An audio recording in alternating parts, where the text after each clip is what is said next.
how kindness fits into a happy life. The quiet power of helping others. What if one of the most powerful ways to heal your own life was simply to help someone else? Not through grand achievements, not through money, status, or success, but through something far quieter. A kind word, a small act of care, a moment of compassion offered to another human being. For centuries, people have believed that kindness matters. Religions taught it, parents passed it down to their children, communities were built upon it. Because somewhere deep inside us, we already know. Human beings are not meant to survive alone. We need connection. We need trust. We need to feel that someone sees us, understands us, cares about us. And kindness is often the bridge that makes all of that possible. But in recent years, science has begun asking a deeper question. What if kindness does more than improve society? What if it changes the person giving it just as much as the person receiving it?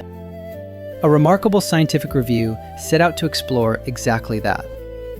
Researchers analyzed 126 studies involving nearly 200,000 people from around the world. Some studies observed people practicing kindness intentionally. Others examined how naturally kind people compared emotionally and physically to those who were less compassionate. Different countries, different cultures, different lives.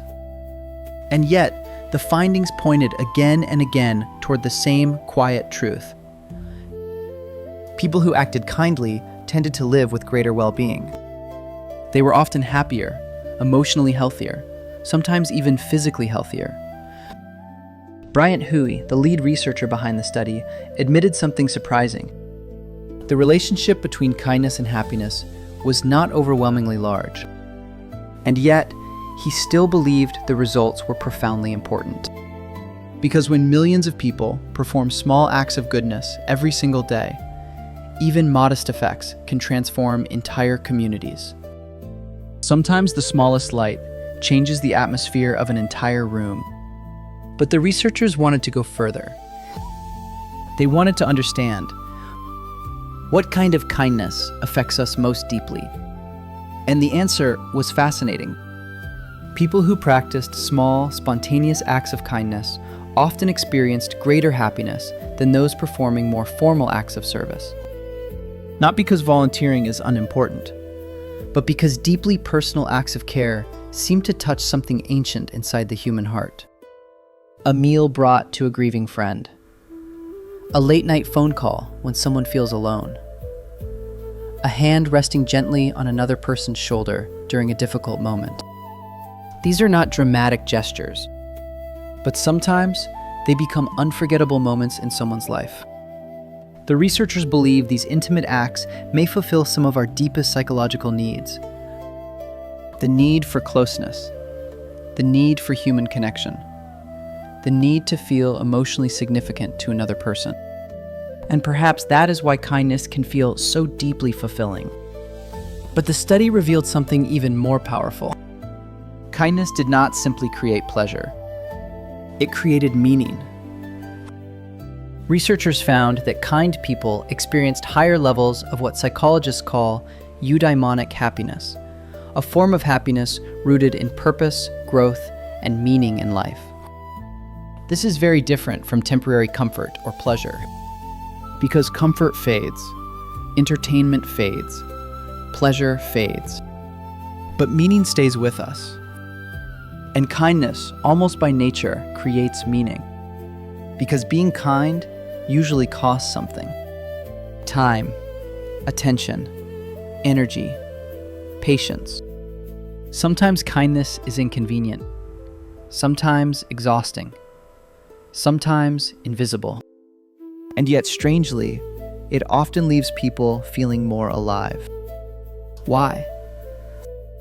Because kindness reminds us that our lives matter beyond ourselves. That we are capable of easing suffering, capable of bringing warmth into another person's darkness, capable of becoming part of something larger than our own fears and struggles. The study also discovered that women often experienced an even stronger sense of meaning from kindness than men. According to Hui, many cultures encourage women to become caregivers and emotional supporters throughout life.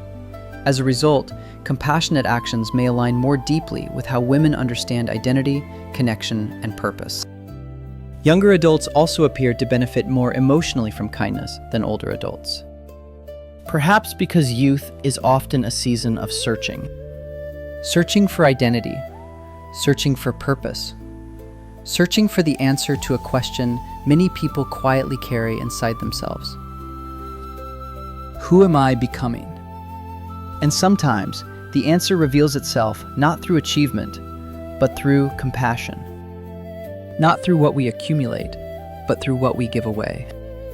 The research uncovered other benefits too. Kind people tended to have greater self-esteem, greater confidence in their own abilities, lower levels of depression and anxiety, and improved physical health, especially among older adults. Think about that for a moment.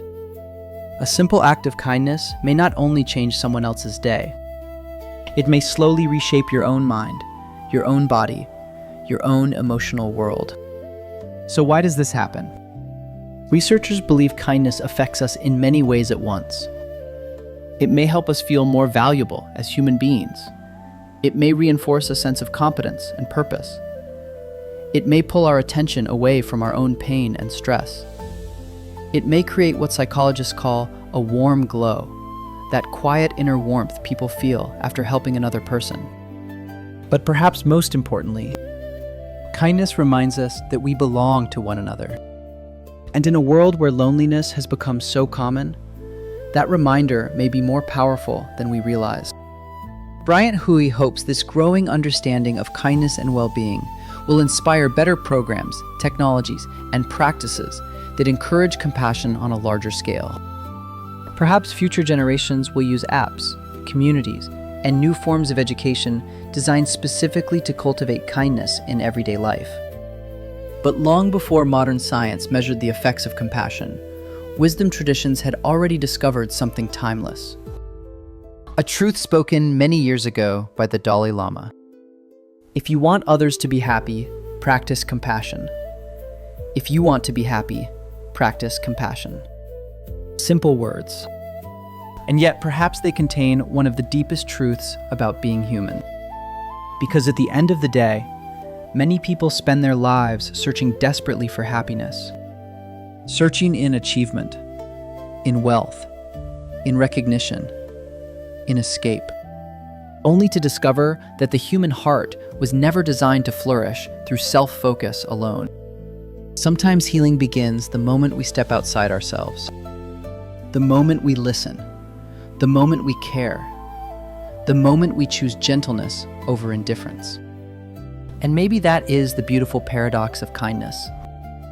When we help another person carry their pain, our own hearts become lighter too. When we bring peace into someone else's life, something peaceful begins growing inside us. And when we choose to become a source of warmth in this world, we often discover that warmth was what we were searching for all along.